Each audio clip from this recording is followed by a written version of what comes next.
다 같이 레위기 16장인데요. 우리는 지난 시간에 이 레위기 16장을 통해서요, 이 속죄일을 통해서 죄인이 어떻게 거룩하신 주님 앞에 나아가서 죄사함을 받고 또 하나님과 화해하는가를 보여주는 아주 복음적인 내용을 살펴봤습니다. 오늘은 계속해서요, 이 속죄일 날 죄 헌물로 드려지는 두 염소에 대해서 한번 살펴보겠습니다. 이 두 염소가요, 속죄일의 핵심입니다. 왜냐하면 주님께서 속죄가 무엇인지, 그리고 이 속죄가 예수 그리스도 안에서 어떻게 성취되었는지를 가장 선명하게 보여주고 있기 때문입니다. 성경은요, 이 두 염소를 통해서 예수님의 십자가 사역 전체를 한 장면에 담아 보여주셨습니다. 한번 우리 7절, 8절 같이 읽어볼까요? 한번? 네. 그 두 마리 염소를 취해 회중의 성막문에서 주 앞에 그것들을 둘지니가 아론은 그 두 마리 염소를 두고 제비를 뽑되 한 제비는 주를 위해 다른 제비는 속죄 염소를 위해 뽑을 것이요. 여기 보시면 이제 두 마리 염소가 나오죠? 그죠? 두 마리 염소가 나오는데 죄 헌물은 하나예요. 무슨 말이냐면 레위기 16장 5절에 보시면요, 5절 이스라엘 자손 회중에게서 죄 헌물로 숫염소 새끼 두 마리와 번제 헌물로 숫양 한 마리를 취할지니라. 여기 보시면 번제 헌물로는 순양 한 마리고요, 죄 헌물로는 순염소 새끼 두 마리입니다. 그러니까 염소 두 마리가 뭐예요? 죄 헌물인 거예요. 그죠? 그러니까 두 마리가 따로 있는 게 아닙니다. 하나님께서는 의도적으로 하나의 속죄를 두 장면으로 보여주시는 거예요. 그럼 왜 두 마리냐? 한 마리로 다 보여줄 수 없을 만큼 속죄에는 두 가지 강력한 측면이 있기 때문입니다. 첫째 염소가 뭐냐면, 이제 주님을 위해서 피 흘려 죽는 염소가 있습니다. 첫 번째 염소입니다. 먼저 9절과 15절을 보겠습니다. 9절부터 볼까요? 아론은 주를 위해 제비 뽑은 염소를 가져다가 죄 헌물로 드릴 것이나 네, 아론은 주를 위해서 제비 뽑은 염소라고 말씀하고 있습니다. 15절도 볼게요.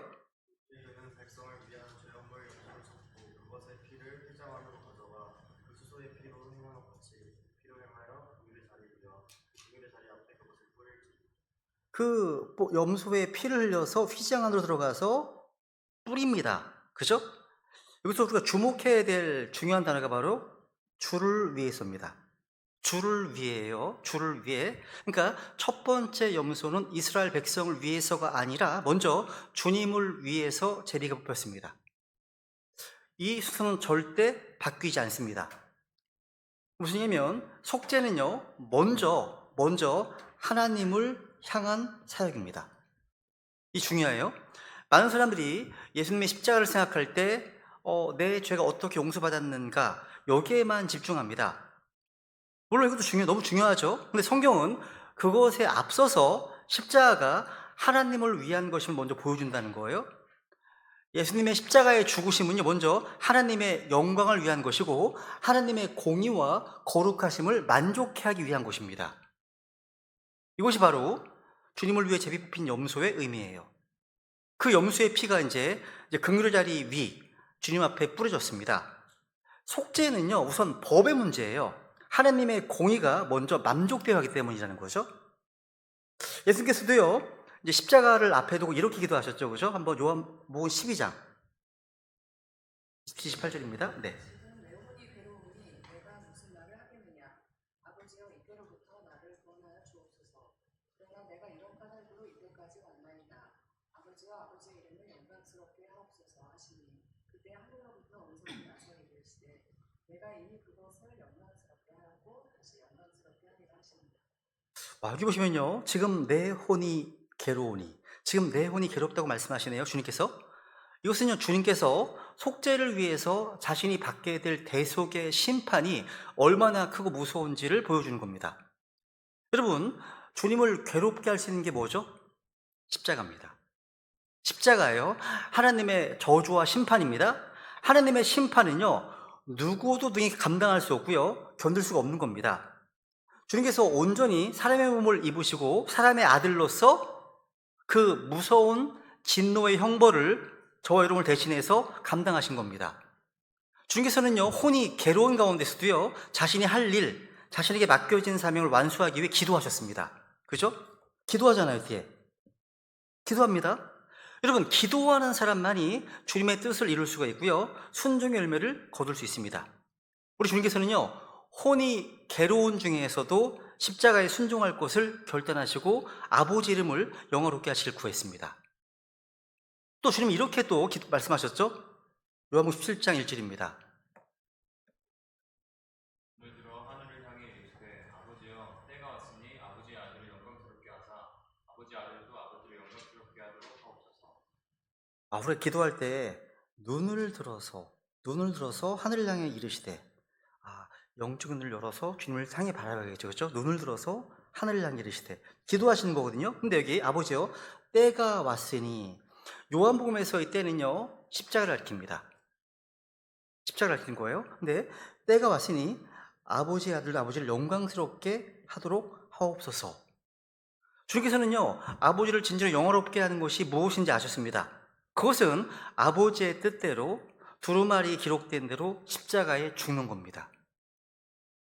사람들에게 수치를 받고 모욕을 받는 그 일이 죄인들을 구속하고 하나님의 의를 선포하고 하나님의 사랑을 제시하는 길임을 아셨습니다.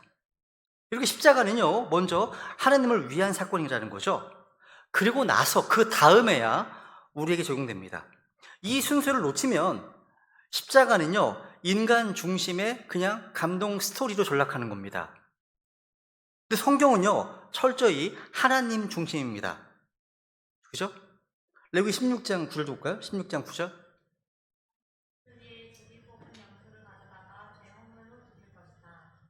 주를 위해 잡힌 염소는요, 죽습니다. 피를 흘립니다. 그리고 그 피는 휘장 안 지성소로 들어가죠. 또 15절. 회원자매 읽을까? 그 뒤에 그는 백성을 위한 죄 헌물 염소를 잡고 그것의 피를 휘장 안으로 가져가 그 숫소의 피로 행한 것 같이 그 피로 행하여 금율의 자리 위와 금율의 자리 앞에 그것을 뿌릴지니. 여러분, 다시 말씀드리지만 속죄의 시작은 하나님 편에서 먼저 시작한다는 거, 그죠? 우리 편에서 내 죄가 해결됐다, 이게 먼저가 아니라는 거예요. 하나님 편에서 먼저 해결돼야 됩니다. 왜냐하면 죄는요, 내 마음을 불편하게 하는 정도가 아니라 거룩하신 주님 앞에서 하나님의 공의를 거슬러 범한 범죄이기 때문입니다. 그래서 이 첫째 염소는요, 우리에게 속죄는 피로 된다는 것, 이 속죄는 사람의 결심이 아니라 하나님의 공의가 만족되어야 한다는 것, 그러니까 속죄는 하나님 보시기에 해결되어야 한다는 것을 보여주는 겁니다. 예수님 십자가는요, 나를 위해서만 있는 게 아닙니다. 먼저 하나님을 만족시키는 희생제사라는 거예요. 그죠? 히브리서 9장 22절 읽어볼까요? 22절. 율법에 따라 거의 모든 것이 피로써 깨끗하게 되나니 피 흘림이 없이는 사면이 없느니라. 하나님의 공의가 만족되어야 그 다음에 죄인이 살 수 있습니다. 첫째 염소는 한마디로 이 속죄는 하나님께 드려지는 피 있는 제사라는 것입니다. 여러분, 예수님은요, 다시 아시는 것처럼 세상 죄를 제거하시는 하나님의 어린 양이시죠. 구약 성경, 구약에 제단에 드려졌던 수많은 양들은요, 결코 사람들의 죄를 제거하지 못했습니다. 구약시대 용서는 하셨습니다. 제거가 안 됐어요. 십자가 오기 전까지는요. 한번 읽어볼까요? 긍휼을 수천의 사람들에게 베풀고 불법과 범법과 죄를 용서하되 그것이 결코 죄 있는 자를 무죄로 만들지는 아니할 것이며 내가 아버지들의 불법을 자식들과 자식들의 자식들에게 범하여 3대와 4대까지 이르게 하리라 하시니. 그러니까 구약시대의 경륜에서는요, 이 불법과 범법과 이 죄를 용서하셨습니다. 그것이 결코 죄 있는 자를 무죄로 만들지는 아니할 것이다 라고 되어 있죠. 그러니까 구약 율법 시대에서는 주님께서 죄를 용서해 주셨지만 그건 항상 제한적이었고 일시적인 것이었습니다. 세상 죄를 제거하시는 하나님의 어린 양이 올 때까지 임시적이었습니다. 성전에 놋 번제단에 뿌려진 짐승들의 피는 결코 죄를 완전히 제거하지 못하잖아요. 히브리 10장 4절 볼까요? 히브리 10장 4절. 이는 황소와 염소의 피가 죄들을 제거하는 것이 불가능하기 때문이라. 그렇죠. 황소와 염소의 피로는 죄를 제거하는 것이 불가능하다고 말씀하고 계시죠. 그죠? 근데 우리 주 예수님께서는 세상 죄를 제거하시는 하나님의 어린 양이셨습니다. 주님께서는 우리의 죄를 완벽하게 제거하셨습니다. 그 예수님 피는 어떤 피죠? 염소와 송아지의 피, 황소와 염소의 피와는 근본적으로 다른 피죠. 그 피는 바로 짐승의 피가 아니라 하나님의 피입니다. 하나님의 피라고 말씀하시잖아요. 들어볼까요? 9장 12절. 와 송아지의 피가 아니라 자기 피에 의거하여 한번 거룩한 곳에 들어가사 우리를 위해 영원한 구속을 얻으셨느니라.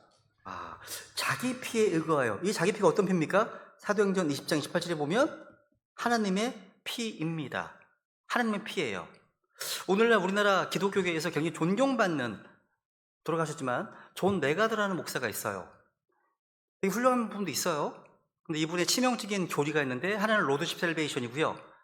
또 하나는 예수님의 피를 그냥 굉장히 인간의 피로 격화시킨다는 거. 이 큰 문제점이 두 가지가 있어요.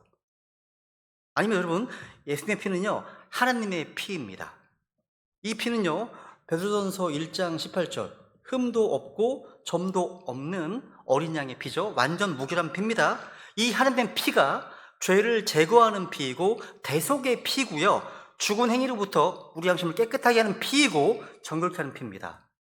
하나님 피이기 때문에 가능한 거예요. 이게요. 이제 두 번째 염소가 나와요. 제비뽑 이제 속죄 염소가 된 염소인데요. 여기 16장 10절입니다.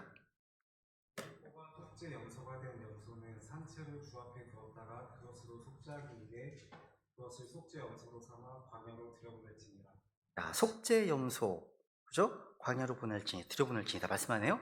이 염소는 죽지 않습니다. 산채로, 그죠? 살아 있습니다. 근데 20절과 21절에 보시면요, 대제사장이 뭐라 하죠? 한번 보세요. 20절, 21절 볼게요. 21절.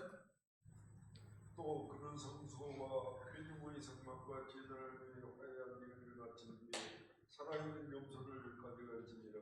아론은 살아있는 염소의 머리에 두 손으로 안수한 뒤 그 염소에 대고 이스라엘 자손의 모든 불법과 그들의 모든 죄로 말미암아 그들의 모든 범법을 자백하여 그것들을 염소의 머리에 두고 그 염소를 적합한 사람의 손에 맡겨 광야로 보낼 것이요. 이제부터는요, 우리를 향한 속죄가 적용되기 시작하는 겁니다. 지금 여기 먼저 보시면요, 아론은 이 살아있는 염소의 머리에 안수를 합니다. 안수가 뭐냐면 이스라엘의 모든 불법과 그들의 모든 죄를요, 그 염소의 머리에 두는 거예요. 그죠? 죄의 전가입니다. 죄 전가예요. 여러분, 대제사장은요, 살아있는 염소의 머리에 이제 안수를 합니다. 죄가 염소에게 옮겨지는 거죠. 성경은 이 전가를 복음적으로 이렇게 설명하죠. 이사야서 53장 6절. 우리는 다 양 같아서 길을 잃고 각각 자기 길로 돌아섰는데 주께서는 우리 모두의 불법을 그에게 지우셨도다. 정말 중요하죠, 그죠? 천국을 진짜 시험 봐서 간다면 반드시 나올 문제가 이 문제입니다. 여러분, 주께서는 우리 모두의 불법을 그에게 지우셨다. 누굽니까? 예수님이시죠, 그죠? 주께서는 우리 모든 죄, 모든 불법, 불의, 범법을 예수 그리스도에게 지우셨습니다. 그죠? 하나님은 예수님을 통해서 죄를 제거하셨습니다. 예수님은 우리를 대신해서 또 우리를 위해서 자신의 몸을 향기로운 희생물로 드리셨습니다. 예수님은 우리의 불법, 죄를 담당하셨습니다. 하나님은 우리의 모든 죄를 그분 위에 두셨습니다. 생각해 보세요. 예수님께서 십자가에 달려 이제 고통받으실 때, 이때 예수님 안에는 죄가 없었습니다. 그죠? 죄가 없었습니다. 하지만 그분 위에는 우리 모두의 불법이 지워져 있습니다. 세상의 모든 죄가 그 위에 놓여 있었고 하나님의 진노와 심판이 그분에 임했습니다. 그분에게는 죄가 없어요. 근데 그 죄가 그분 위에 온입니다. 온 힘이죠. 그분 위에, 그죠? 두어진 거죠. 그죠? 그래서 하나님의 진노가 임한 거죠. 여러분, 우측에 있는 강도, 구원받은 강도 어떻습니까? 안에 죄가 있으면 평생 죄밖에 안 지었어요. 근데 예수님 믿음으로 말미암아 그 모든 죄가 예수님께로 넘어갔습니다. 그죠? 그러니까 이 우측 강도는요, 예수님이 자기의 소망이죠. 지금 위에 있습니다. 좌측 강도는요, 안에 죄가 있고요, 예수 믿지 않았습니다. 아무 소망이 없는 거죠. 그죠? 여러분, 예수님을 믿는 사람들의 모든 죄와 불법은 다 주님께로 옮겨졌습니다. 해결되었다는 거죠. 고린도후서 5장 21절 볼까요? 하나님께서 죄를 알지 못한 그분을 우리를 위해 죄가 되게 하신 것은 우리가 그분 안에서 하나님의 의가 되게 하려 하심이라. 이게 복음의 핵심입니다. 전가죠. 예수 그리스도께서는 죄를 알지 못하십니다. 그분에게는 죄가 없으십니다. 죄를 짓지 않으셨습니다. 그런데 그 예수님께서 우리의 죄들을 담당하셨습니다. 또 우리를 위해서 죄가 되셨습니다. 이제 하나님은 우리의 죄를 더 이상 기억조차 하지 않으신다는 거. 그렇죠? 그리고 그 다음에 보세요. 한번 이제 아까 16장에 보시면요. 이제 보낼 것이요 라고 되어 있어요. 그죠? 광야로 보낼 것이요 라고 되어 있습니다. 이 염소는요, 진영 밖으로 사람이 없는 광야로 보내집니다. 왜 광야일까요? 다시 돌아올 수 없기 때문입니다. 다시 찾을 수 없기 때문이에요. 어디로 보내졌습니까? 여기 16장 22절 읽어볼까요? 한번 21절 볼까요?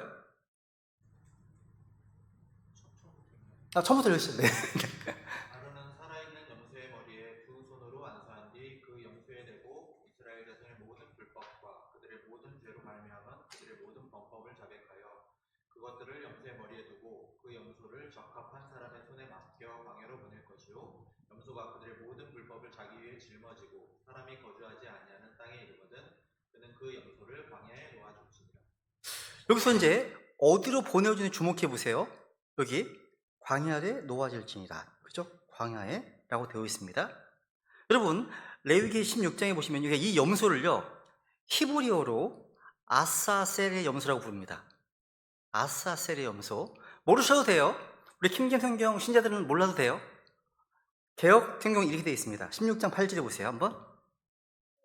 위하여 제비 뽑되 한 제비는 여호와를 위하고 한 제비는 아사셀을 위하여 할지며. 이게 굉장히 중요합니다. 이게 개정판 성경이거든요. 근데 두 염소를 제비 뽑는데 한 제비는 여호와를 위하고 한 제비는 아사셀을 위하여 할지며 라고 되어 있습니다. 여기서 이 아사셀은요, 번역을 하지 않았습니다. 번역을 하지 않고 그대로 아사셀을 은역해 놨습니다. 근데 여기 그러면 문제가 생깁니다. 하나는 여호와를 위하고 또 한 제비는 아사셀을 위하여 라고 한다면 아사셀은 누구죠? 염소라고? 아니죠. 여러분, 어떤 유대 전승에서는요, 아사셀을요, 사탄과 연결시키기도 합니다. 그래서 어떤 이들은요, 한 마리는 하나님께, 한 마리는 사탄에게 보냈다라고 주장합니다. 그런데 여러분, 그것은 정말 비성경적인 해석입니다. 잘못이라는 거예요. 레위기 16장 아까 말씀드렸죠. 16장에 보시면 두 염소가 뭐라고요? 죄 헌물로 순염수 새끼 2마리라고 되어 있죠. 그죠? 아까? 그러니까 죄 헌물입니다. 그러니까 두 염소는 모두 죄 헌물입니다. 하나만 죄 헌물이고 다른 하나는 사탄을 위한 제물이 아니죠. 둘 다 죄 헌물입니다. 하나님께서 사탄을 위해서 제비를 뽑으라고 하셨습니까? 사탄에게 희생제를 드리라고 하셨습니까? 사탄을 예배하라고 하셨습니까? 절대 아니죠. 성경은 어디에서도요, 하나님께서 사탄에게 제물을 바치러 명령하신 적이 없습니다. 말도 안 되는 정말 악한 교리예요. 악한 교리입니다. 그러므로 이 아사셀은요, 사탄을 가리킨 존재가 아니라 히브리어의 아사셀은요, 죄 헌물로서 속죄 염소가 정확한 번역이고 의미입니다. 그래서 킹스성에서 번역한 겁니다. 속죄 염소로 번역해 놓은 거예요. 이 2마리 염소는요, 우리 주 예수님의 2가지 사역을 보여주기 위해서 제비 뽑았습니다. 광야로 보내어진 염소는요, 우리의 죄와 불법을 담당한 채 거기서 죽습니다. 여러분, 이것이 얼마나 복음을 잘 보여주고 있습니까? 예수님께서는 진영 밖 갈보리 십자가에서 우리의 모든 죄와 불법을 담당하신 채 십자가 못 박혀 죽으셨습니다. 예수님은요, 친히 우리의 죄들을 자신 몸으로 지셨습니다. 읽어볼까요? 자신의 몸으로 우리 죄들을 지셨으니 그것은 죄들을 향해 죽은 우리가 의를 향해 살게 하려 하십니다. 그분께서 채찍에 맞음으로 너희가 고침을 받았나니. 자신의 몸으로 우리의 죄들을 지셨다고 되어 있죠. 속죄 염소처럼. 속죄 염소의 원형이 예수님이십니다. 그죠? 마태복음 8장 17절에 보시면요, 예수님은 우리의 연약함을 담당하셨고 우리의 질병을 짊어지셨다고 말씀하시네요. 그래서 9장 18절에 보시면 예수님은 많은 사람들의 죄들을 담당하시려고 한 번 들으셨다고 말씀하십니다. 주께서 우리의 죄와 불법을 모두 주님께 담당시키셨습니다. 성경은 반복해서 이 복음적인 진리를 반복하십니다. 몇 개를 확인해 볼게요. 시편 103편 12절. 동이 서에서 먼 것 같이 그분께서 우리 범법들을 우리에게서 멀리 옮기셨습니다. 우리가 복음을 할 때 가끔 인용하는 구절이죠. 동이 서에서 먼 것 같이 그분께서 우리의 범법들을 멀리 옮기셨다. 동이 서에서 먼 것 같이. 동과 서는 정반대죠. 동이 서에서 멀다는 것은요, 주님께서 우리의 범법들을 그렇게 멀리 옮기셨다. 가장 먼 곳으로 옮기셨다는 겁니다. 만나지 못하거든요. 죄를 대충 처리하신 게 아니라 완전히 제거하셨다는 그림입니다. 그럼 주님께서는요, 우리의 죄의 불법을 어디로 옮기신 겁니까? 주님께서는요, 자신의 몸으로 우리의 죄의 불법을 담당하시고 그것들을 지옥으로 옮기셨습니다.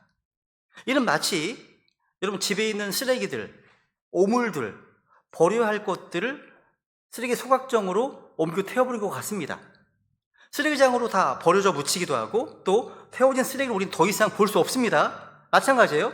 주님께서 깨끗하게 옮기시고 제거하신 죄와 불법은 더 이상 우리가 볼 수가 없죠. 그죠? 뭘 옮기셨기 때문에. 미가서 7장 19절 볼까요? 주께서 다시 돌아서시고 우리를 불쌍히 여기시며 우리 불법들을 짓밟으시리니 주께서 그들의 모든 죄를 바다의 깊음들 속에 던지시리이다. 자, 그들의 모든 죄를 바다의 깊음들 속에 던지시리이다. 이 말씀 또한 주님께서 제거하신 죄들은 사람이 더 이상 찾을 수 없다는 말씀입니다. 이건 완전한 용서를 말하고 있죠. 이사야서 38장 17절도 보세요. 사랑은 얻으려고 내가 큰 쓰라림을 겪었으나 주께서 내 오늘 살아나사 내 구덩이에서 그것을 수출하셨으니 주께서는 내 모든 죄들을 주의 등 뒤로 던지셨나이다. 내 모든 죄들을 주의 등 뒤로 던지셨나이다. 주의 등 뒤에 뭐가 있었습니까? 십자가. 그렇죠? 여러분, 우리 성도들이 구원받을 때 일어나는 일이 바로 이겁니다. 죄가 덮여진 정도가 아닙니다. 주님께서 담당하셨고 멀리 옮기셨습니다. 그래서 로마서 8장 1절 말씀처럼요, 그리스도 예수님 안에 있는 자들에게는 결코 정죄함이 없습니다. 그죠? 만약 하나님께서요, 우리 죄들을 따라서 우리를 대우하셨다면 우리는 이미 지옥에 있어야 합니다. 그러나 속죄 염소는요, 우리의 죄를 대신 짊어지시고 완전히 광야로 사라졌습니다. 여러분, 이 두 염소는요, 하나의 헌물로 간주되었습니다. 이 두 가지가 함께 있어야 속죄가 완성됩니다. 그리고 모든 것은 예수 그리스도의 십자가를 보여주고 있습니다. 단번 속죄를 보여주고 있죠. 그죠? 그래서 주님께서 우리 죄들로 인하여 하나님의 어린 양으로서 십자가를 지고 죄업물로 죽으실 때 그분의 죽으심에 이 두 가지 측면이 있음을 잘 이해해야 됩니다. 많은 분들이요, 이 십자가의 죽으심을 이야기할 때 우리 죄를 어떻게 용서하셨는가에만 많은 관심을 기울입니다. 근데 성경이 우리에게 보여주는 것은요, 주님께서 죄의 헌물로서 피 흘리시고 또 죽으셨다는 것은요, 먼저 우리 죄를 없애기 위한 것만이 아니라 주님을 위한 것이라는 사실입니다. 많은 분들이 이 주님을 위한 측면을 소홀히 하고 있습니다. 근데 성경은 이 부분을 먼저 말씀하시고 속죄 염소를 위한 방면을 그 뒤에 나중에 두신 겁니다. 또 하나 중요한 사실이 있습니다. 이 모든 속죄 사역은 누가 했습니까? 이스라엘 백성이 했습니까? 아니죠. 이스라엘 백성은요, 돕지도 못했고요, 그 속죄 사역에 뭔가 보태지도 못했습니다. 대제사장이 홀로 했습니다. 이게 복음이에요. 구원은 우리가 보태는 게 아니죠. 구원은 내가 염소를 잡는 게 아닙니다. 구원은 내가 피를 들고 들어가는 게 아닙니다. 우리의 대제사장이 예수 그리스도께서 홀로 이루시는 겁니다. 우리는 못해요. 도와줄 수 없습니다. 뭔가 숟가락을 얹을 수가 없어요. 그분이 다 하시는 겁니다. 그럼 이제 그 속죄를 받은 백성의 태도를 한번 시간을 옮겨보겠습니다. 여러분, 대제사장이 속죄를 행했다면 그 속죄를 받은 백성은 어떤 태도로 서 있어야 할까요? 오늘 본문에 그걸 보여주는데요. 보세요. 레위기 16장 29절 또 볼게요. 29절. 이것은 너희에게 영원한 법규가 될지니라. 즉 일곱째 달 곧 그 달 10일에 너희는 너희 혼을 괴롭게 하고 결코 아무 일도 하지 말되 너희 나라 사람이든지 너희 가운데 체류하는 타국인이든지 그리할지니라. 일곱째 달 곧 그 달 10일. 속죄일이죠. 그죠? 그러면 너희 혼을 괴롭게 하라. 결코 아무 일도 하지 마라. 말씀하시네요. 31절. 그날은 너희에게 안식하는 안식일이 될지니 너희는 너희 혼을 괴롭게 하되 영원한 법규에 따라 그리할지니라. 여러분, 속죄일에 이스라엘 백성에게 요구되는 태도가 무엇이었습니까? 두 가지였습니다. 뭐였습니까? 하나는 너희 혼을 괴롭게 하라. 또 하나는 아무 일도 하지 말라는 거네요. 그죠? 이 두 가지 명령은 정말 중요합니다. 먼저 너희 혼을 괴롭게 하라. 죄에 대해서 진지해야 됩니다. 속죄일은요, 즐거운 명절이 아니었어요. 이날은 먹고 마시고 웃는 날이 아니라요, 자기 죄를 깊이 돌아보고 괴로워하는 날이었습니다. 이 필요해요. 왜 그렇습니까? 대제사장이 피를 들고 지성소에 들어가는 동안 백성들은요, 자기 죄를 생각해야 했습니다. 내 죄 때문에 저 속죄염소의 피가 흘려지고 있구나. 내 죄 때문에 저 염소가 죽는구나.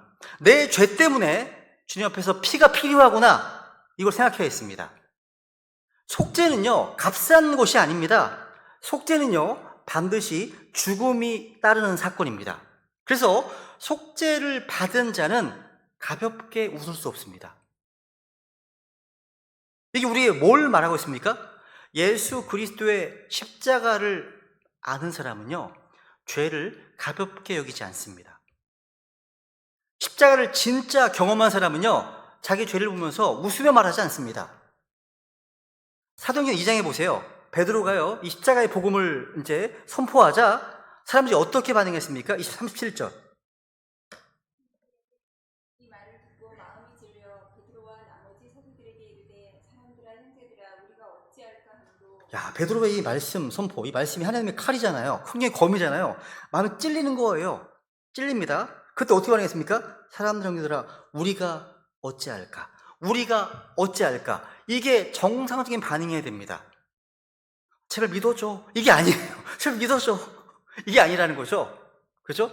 말씀이 선포되면 반응이 이래야 됩니다. 우리가 어찌할까? 복음은요, 죄인을 찌르는 진리입니다. 중요한 것은요, 이스라엘 백성들이 자기 혼을 괴롭게 한다고 해서 속죄가 이루어지는 건 아닙니다. 속죄는 이미 대제사장이 하는 거죠. 근데 백성이 괴로워한다, 이게 뭐죠? 그 속죄를 진지하게 받아들이는 태도입니다. 괴로워한다는 것은요, 구원의 조건이 아니에요. 구원의 문으로 들어갈 수 있는 준비를 하게 해줍니다. 마음의 준비를요. 그래서 레위기 3장에 보시면요, 속죄일에 자기 혼을 괴롭게 하지 않는 자는요, 백성 가운데 끊어진다 라고 말씀하셨습니다. 이걸 신약적으로 적용한다면 이거예요. 회개 없는 속죄는 없다는 거예요. 회개 없는 믿음은 성경적 믿음이 아니라는 거죠. 죄에 대한 인식이 없는 복음, 참된 복음이 아닙니다. 바울은 복음을 이렇게 기록했죠. 사도행전 20장 21절입니다. 또한 그리스인들에게 하나님을 향한 회개와 우리 주 예수 그리스도를 향한 믿음을 증언하였노라. 바울이 증언한 진리는요, 뭐예요? 하나님을 향한 회개와 우리 예수를 향한 믿음을 증언했다라고 말씀하고 있습니다. 여러분, 회개가 구원의 조건을 채우는 어떤 공로가 아닙니다. 그래서 회개는 구원이 임하는 통로가 됩니다. 우리 역시 회개와 믿음을 전파해야 합니다. 회개를 빼버린 복음 선포는 구원을 주는 믿음을 줄 수가 없습니다. 여러분, 구원에 이르는 회개는 세 가지 요소가 함께 있어야 돼요. 여기에 또 뭐가 있습니까? 지, 정, 의가 필요합니다. 내가 죄인이라는 사실을 정확히 알아야 되겠죠? 정. 그 죄에 대해 마음이 찔리고 또 아파하는, 괴로워하는 거예요. 의, 뭐예요? 주님 앞에 방향을 돌이키는 겁니다. 이게 회개에 대한 지정의입니다. 속죄일은 이 세 가지를 모두 요구하는 날이었습니다. 근데 여기서 끝이 아닙니다. 이 속죄일 날 백성은 괴로워했지만 절망하지는 않았습니다. 왜 그렇습니까? 지성소 안에서 피가 뿌려지고 있기 때문입니다. 백성은 괴로워하지만 대제사장은 일하고 있었기 때문입니다. 우리도 마찬가지죠. 우리는 죄 때문에 애통합니다. 근데 동시에 기뻐할 수 있습니다. 왜냐하면 우리의 대제사장인 예수님께서 이미 단번에 영원한 속죄를 이루셨기 때문입니다. 그래서 복음은 애통으로 시작해서 기쁨으로 끝나는 은혜인 겁니다. 이게 복음이에요. 그리고 또 뭘 명령하셨습니까? 주님께서 아무 일도 하지 말라. 이게 복음이죠. 그죠? 16장 29절 보시면 혼을 괴롭게 하고 뭐예요? 결코 아무 일도 하지 말되. 여러분, 하나님은 왜 속죄일 날 백성들에게 아무 일도 하지 말라고 하셨을까요? 속죄는요, 사람이 돕는 일이 아니기 때문이에요. 속죄일 날 온 이스라엘이 다 멈췄습니다. 농사도 멈췄습니다. 장사도 멈췄습니다. 집안일도 다 멈췄습니다. 심지어 종도 타국인도 다 스톱, 멈췄습니다. 왜입니까? 속죄는 오직 대제사장이 하는 일이지 백성이 도와서 이루는 일이 아니기 때문인 거예요. 그리고 백성들이 염소를 잡았습니까? 백성들이 피를 들고 지성소에 들어갔습니까? 백성들이 긍휼자리 위에 피를 뿌렸습니까? 아닙니다. 오직 대제사장만이 했습니다. 백성은요, 멈추고 있었습니다. 이게 뭘 말하죠? 속죄는 우리 주님의 일이구나. 주님의 일이구나. 구원은요, 사람의 참여로 이루어지는 프로젝트가 아닙니다. 주님께서 홀로 이루시는 역사라는 겁니다. 오직 그리스도께서 이루시는 역사라는 거예요. 에베소 2장 8절 9절 읽어볼까요? 8절 9절. 너희가 믿음을 통해 은혜로 구원을 받았나니 그것은 너희 자신에게 난 것이 아니요 하나님의 선물이니라. 행위에서 난 것이 아니니 이것은 아무도 자랑하지 못하게 하려 함이라. 나대영 군이 다시 읽어볼까요? 한번? 나대영 군이. 우리가 믿음을 통해 은혜로 구원을 받았나니 그것은 너희 자신에게 난 것이 아니요 하나님의 선물이니라. 행위에게서 나는 것이 아니니 그것은 아무도 자랑하지 못하게 하려 함이라. 졸지 마세요. 네. 운동을 너무 많이 했나 봐. 여기 보면요, 우리가 하는 복음의 말씀이죠, 그죠? 레위 16장에 아무 일도 하지 말라, 이 말씀은요, 이미 속죄일에 감추어진 복음이에요. 이 속죄일 날 이스라엘 백성들은요, 나는 아무것도 할 수 없습니다. 나는 내 죄를 해결할 수 없습니다. 그럴 능력이 없습니다. 나는 멈춰 서서 주님이 하신 일을 바라볼 뿐입니다. 라고 고백하는 겁니다. 이게 믿음입니다. 믿음이에요. 믿음은 열심히 뛰는 게 아닙니다. 믿음은 주님 앞에서 멈추어 서서 주님 하시는 일을 바라보는 겁니다. 근데 인간의 본성은 뭐예요? 무언가를 하려고 하는 거예요. 가만히 있는 걸 싫어합니다, 인간은요. 뭔가를 해야 마음이 놓이는 겁니다. 헌금을 더하거나 기도를 더하거나 봉사를 더하거나 회개를 더 많이 해야 구원이 유지되는 것처럼 느낍니다. 근데 속죄일 날 하나님은 말씀하십니다. 아무 일도 하지 말라. 아무 일도 하지 말라. 왜? 우리가 할 일이 아니기 때문입니다. 십자가도 마찬가지입니다. 주님께서 십자가에서 마지막으로 하신 말씀이 뭐죠? 다 이루었다. 다 이루었다 였습니다. 거기에 우리가 보탤 곳은 전혀 없습니다. 그죠? 속죄일 날 이스라엘 백성은요, 일하지 않았습니다. 근데 그들은요, 놀고 있었던 것도 아닙니다. 그들은 기다리고 있었습니다. 대제사장이 나오기만을 기다렸습니다.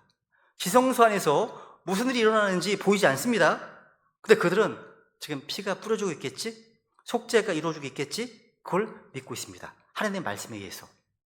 이게 믿음인 거예요. 우리도 마찬가지입니다. 십자가에서 무슨 일이 일어났는지 우리는 눈으로 보지 못했습니다. 그러나 우리는 믿습니다. 이게 구원받은 증거입니다. 십자가의 보혈로 하나님의 공의가 만족되었다는 것, 또 우리의 모든 죄가 처리되었다는 것, 이걸 우리가 믿는 겁니다. 여러분, 구원은요, 열심히 하겠습니다. 여기서 시작되는 것이 아닙니다. 구원은요, 저는 할 수 없습니다. 여기서 시작됩니다. 구원은 내가 노력한 끝에 받는 보상이 아니라 멈추고 믿을 때 받는 선물이에요. 이게 복음입니다. 아무 일도 하지 말라. 이 말은요, 주님께서 다 하셨다는 증거입니다. 이제 마지막으로 이제 속죄 이후의 헌신으로서 이제 번제에 대한 말씀으로 마무리하겠습니다. 레위 16장에 보시면요, 속죄 제사가 완성된 뒤에도 이야기가 끝나지 않습니다. 16장 23, 24절 읽어볼까요? 들어가 성소에 들어갈 때 입었던 아마이복을 벗어 거기에 두고 거룩한 곳에서 물로 자기 발을 씻은 뒤 자기 이복들을 입고 나와서 자기의 번제물과 백성의 번제물을 드려. 와, 보세요. 지금 이제 속죄가 끝나고 나서 번제물과 번제물을 드린다고 되어 있네요. 여기 또 25절, 25절. 죄 헌물에 기름을 제단 위에서 태울 것이요. 아, 기름을 또 태웁니다. 그죠? 그리고 27절.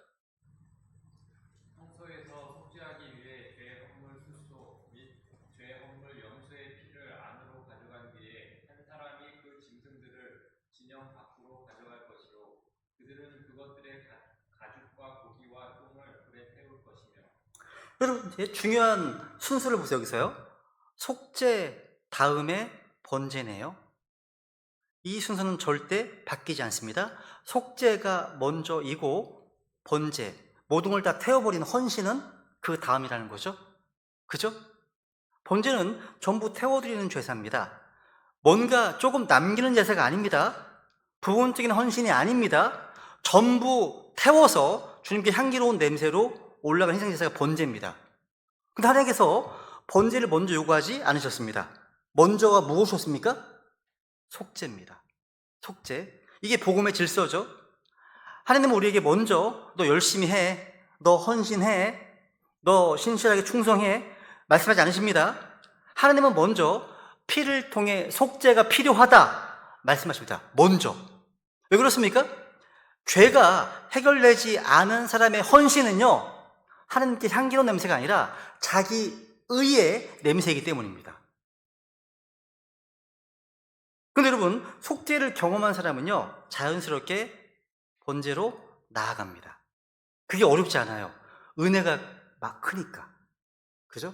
은혜가 크니까. 이게 로마서 12장 1절. 얘들아, 내가 하나님의 긍휼에 힘입어 너희에게 간청하노니 너희는 너희 몸을 거룩하고 하나님께서 받으실 만한 살아있는 희생물로 드리라. 그것이 너희의 합당한 섬김이니라. 아멘. 로마서 12장 1절입니다. 그러므로 therefore 라면 나오네요.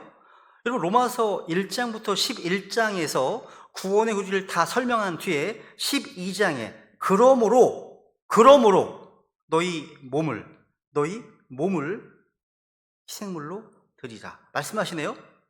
그러니까 12장에서 헌신이 나오네요. 1장부터 11장까지 구원의 은혜를 모르면 헌신이 부담이 되겠죠. 그런데 그 속죄를 경험했다면 이 헌신이 억지가 안 됩니다. 자연스러운 은혜에 대한 반응이 되겠죠. 주께서 내게 주시는 은혜를 어떻게 내가 보답하리이까? 다윗의 기도. 그죠? 그러니까 번제는요, 해야 해서 하는 게 아니라 놀라운 은혜를 받았기 때문에 드리는 겁니다. 자원함으로. 순서가 이렇습니다. 그래서 여기 레위 16장도 보세요. 흥미로운 표현이 아까 읽었던 말씀인데요. 여기 보시면, 이건 제가 보겠습니다. 그들은 그것들의 가죽과 고기와 똥을 불에 태울 것이며, 가죽과 고기와 똥을 불에 태우라 말씀하시네요. 하나님은요, 좋은 부분만 받지 않으십니다. 가죽, 고기, 그 다음 뭐예요? 심지어 배설물까지 다 태웁니다. 이게 번제예요. 하나님께 드리는 헌신은요, 깨끗한 부분만 드리는 게 아닙니다. 주의 첫날만 드리는 헌신이 아닙니다. 예배 시간만 드리는 헌신이 아닙니다. 내 좋은 것만 드리는 헌신이 아니라는 거죠. 내 약함도, 내 수치도, 내 부족함도, 내 전부를 주님께 올려드리는 겁니다. 왜냐하면 속죄는 내 일부를 구원한 게 아니라 내 전부를 구원했기 때문입니다. 여러분, 이 순서를 바꾸잖아요. 바꾸면 율법주의가 되는 거예요. 율법주의. 속죄 없이 헌신을 요구한다? 둘 중 하나가 됩니다. 교만해지거나 자기 때문에, 또 낙심해집니다. 절망하면서. 둘 중 하나예요. 근데 하나님의 크신 그 속죄의 은혜가 먼저 오잖아요. 헌신은 이제 그 은혜의 반응이 되는 겁니다. 그리고 번제는요, 불이 꺼지지 않습니다. 계속 번제는 불로 태워집니다. 꺼지지 않습니다. 뭘 말합니까? 속죄는요, 단번 속죄라고 하잖아, 단번. 단번에 이루어졌지만 헌신은요, 평생 과정입니다. 평생 과정입니다. 구원은 한 번에 이루어집니다. 단번에 이루어집니다. 근데 헌신은요, 매일 주님께 드립니다. 매일. 하루에 2번씩 번제 드리거든요. 속죄는 이미 끝났으면 완성입니다. 완성. 번제는요, ing, 진행 중입니다. 우리는 매일 불 위에 올라가는 번제처럼 하나님께 우리의 몸을 드려야 되겠죠. 그죠? 혹시 이 말씀 들으신 분들 가운데 아직 속죄를 경험하지 못한 분이 계시다면 먼저 예수님 십자가로 돌아가십시오. 복음을 통해서 단번 속죄, 영원한 구속을 얻으셔야 한다는 거죠. 그리고 이미 속죄를 경험한 사람이라 구원받았다면 이제는 번제로 살아가십시오. 십자가 앞에서 자신의 죄를 해결한 사람이라면 이제 제단 위에서 자신을 드려야 하는 겁니다. 이게 정상적인 그리스도인의 삶의 모습입니다. 주님께서 나를 위해 자신의 모든 전부를 내어주셨다면 우리는 주님께 무엇을 남겨둬야 하겠습니까? 이제 말씀 마무리하겠습니다. 오늘 우리는 레위 16장 이 2염소를 통해서 십자가의 복음을 다시 받습니다. 2염소. 이거는 이제 하나로 이제 정리되죠. 예수 그리스도께서 하나님을 만족시키셨고 그 결과로 우리의 모든 죄가 제거되었다는 것. 이게 복음입니다. 그리고 이 속죄를 받았다면 속죄는 끝이 아니라 새로운 시작이라는 걸 보여줍니다. 그죠? 오늘 이 주신 말씀을 좀 통해서요, 구원받지 못한 분은 속죄의 피 앞으로 나오시고요, 또 구원받은 사람이라면 이제 번제로 자신의 모든 것 주님 앞에 드리며 살아가시면 좋겠습니다. 속죄는 단번이지만 번제로서의 헌신은 매일이라는 사실, 이 시간 그 크신 은혜 앞에서 우리 자신의 전부를 받으십시오. 이렇게 고백하시면서 주님께 은혜를 구하겠습니다. 기도할까요?